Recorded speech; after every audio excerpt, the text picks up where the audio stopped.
Georges Malbruno, bonjour. Bonjour. Vous êtes un spécialiste du Moyen-Orient. Vous venez d'écrire avec Christian Chesneau, Qatar, les secrets du coffre-fort. Le Qatar étant donc éminemment riche, qu'on vient de choyer cet invité, ce qui a été le cas cette semaine. Alors, vous expliquez dans votre livre que le Qatar, en fait, en termes d'acquisition tous azimuts, se présente comme un nouveau riche.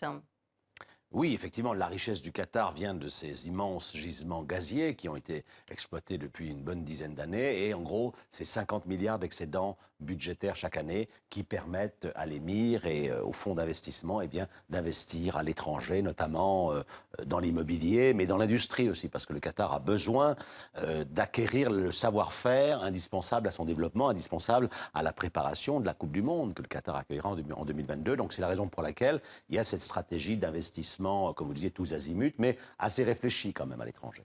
Alors, la stratégie de l'ogre, vous parlez également du Qatar comme d'un ogre. Alors le Qatar, donc vous parliez de la Coupe du Monde il y a un instant, qui a investi dans le sport, on l'a vu avec le PSG, également avec Beansport. Pourquoi cet intérêt, notamment pour tout le sport dans Mais tous les domaines? pour le Qatar, c'est le sport, les médias, c'est une projection de puissance. Vous l'avez deviné, le Qatar est ambitieux, a les moyens et veut peser sur la scène internationale. On dit même qu'ils auraient acheté la Coupe du Monde 2022. Voilà, il y a probablement eu quelques pots de vin qui ont été versés. On n'a pas la preuve, mais c'est somme toute assez vraisemblable. Donc, cette diplomatie d'influence vise à renforcer le Qatar sur la scène internationale, parce que le Qatar, sous l'égide notamment de l'émir père, hein, cher Hamad, a voulu peser. Le Qatar a longtemps été un médiateur dans les crises, au Moyen-Orient, dans les affaires d'otages. Alors, notamment les infirmières bulgares. Voilà. Vous me disiez également tout à l'heure qu'ils auraient même financé votre libération lorsque vous étiez otage en Irak. Oui, c'est eux qui ont payé notre rançon. C'est le ministre du Qatar, des Affaires étrangères qatarien qui me l'a confié. Ils ont payé également la rançon pour la libération des religieuses syriennes de Maaloula il y a quelques mois. Donc le Qatar jouait ce rôle. Et du soldat américain récemment en Afghanistan. Le Qatar jouait ce rôle de diplomatie, de médiateur, de médiation. Et ensuite, avec la crise, les révoltes arabes, le Qatar est passé dans une autre dimension d'une diplomatie de conciliation, une diplomatie de combat, notamment en Libye, où le Qatar a fourni 18 000 tonnes d'armes, et en Syrie, où le Qatar a été le pays arabe le plus en pointe pour faire tomber Bachar el-Assad. Vous vous souvenez, en 2011, le Qatar abrite quasiment, Doha est quasiment la capitale de l'opposition syrienne. Et donc justement, cette crise aujourd'hui à laquelle on assiste en Irak, eh bien, elle vient un petit peu de là aussi, parce que le Qatar, comme ça a été dit, voudrait effectivement faire tomber ce pouvoir chiite irakien, Nouri el-Maliki, qui est sur l'axe Téhéran, Bagdad, Damas, et le remplacer par un pouvoir sunnite, et donc favoriser les sunnites, et peut-être, comme ça a été dit, effectivement, financer via des réseaux privés les extrémistes, les djihadistes de l'État islamique. Mais là, on est très très loin de la sortie de crise. Ah, on est très très loin de la sortie de crise. En Irak, on est au contraire, on est dans une aggravation, puisque le pays est au bord de l'éclatement. Là, il est minuit moins 5, hein, parce que ou bien les Irakiens parviennent à s'entendre sur un gouvernement d'union nationale sans Nouri al-Maliki, qui a marginalisé, qui a été l'homme un peu à l'origine de cette crise. Faute de quoi, eh bien, la guerre va continuer dans les zones sunnites, et puis l'Irak, eh bien, sera partagé entre une zone kurde, une zone sunnite et une zone chiite au sud.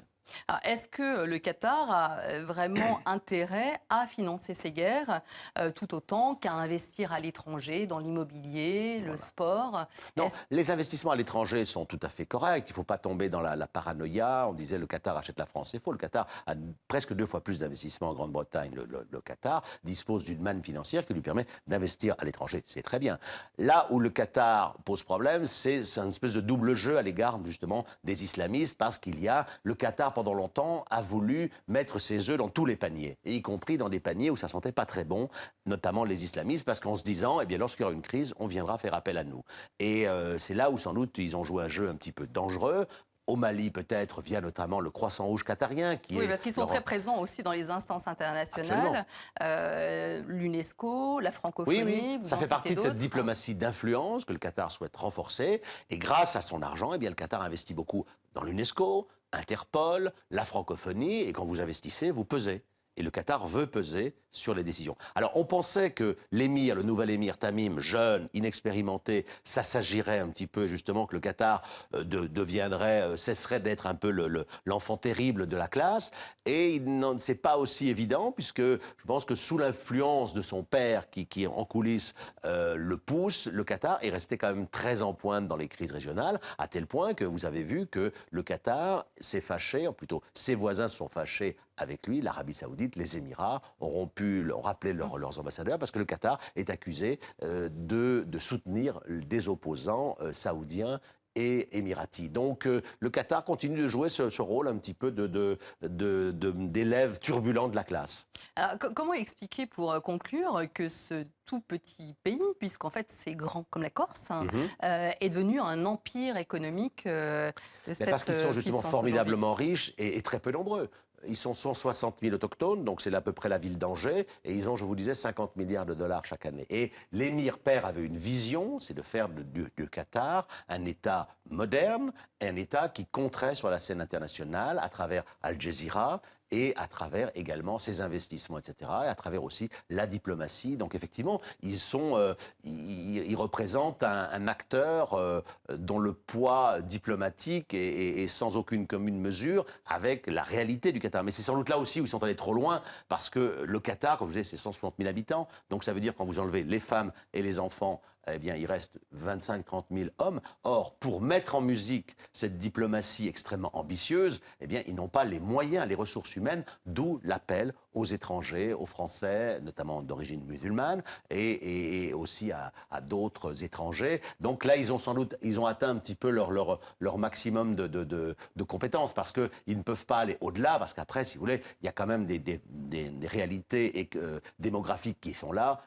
40 000 hommes, la diplomatie qatarienne, c'est 140 diplomates. Donc vous ne pouvez pas jouer dans la cour des grands, comme les États-Unis, la Grande-Bretagne et la France, avec simplement 150 ou 200 diplomates. Donc le Qatar, mais le Qatar veut toujours peser, compter, et il y arrive. Alors, je rappelle le titre de votre ouvrage, Qatar, les secrets du coffre-fort, paru chez Michel Lafon.